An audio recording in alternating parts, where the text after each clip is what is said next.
गोझा बनाने जा रही हूँ। गोझा बनाने के लिए चने की दाल चाहिए होता है। उसको सुबह से भिगा के रखी थी, अब ये फूल गया है। अब इसको सिलवट्टे पर यहाँ सिलवट्टे पर पीसूँगी।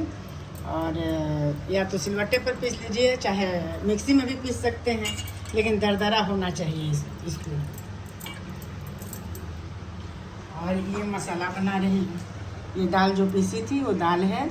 इसमें धनिया पाउडर, जीरा पाउडर, मिर्चा पाउडर, धनिया पत्ता हो गया, नमक हो गया, और सब डाल के इसको मिक्स कर देंगे।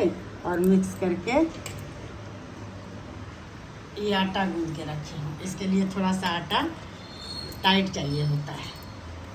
फिर इसमें हम जैसे गुजिया बनाते हैं वैसे इसको भरेंगे उसमें। और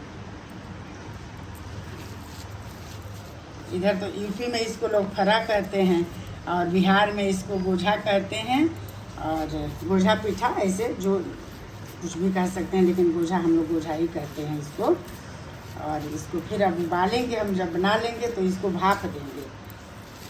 इसको भाप से भापेंगे, और भापने के बाद जब तैयार हो जाएगा तो उसको पीस में काट के और फ्राई करके भी खा सकते हैं।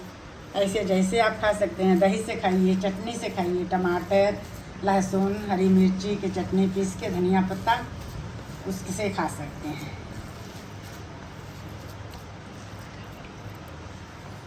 और जब ये तैयार हो जाएगा तो फिर दूसरा वीडियो फिर डालूँगी। दूसरा वीडियो अभी यहाँ तक के ये हो गया है।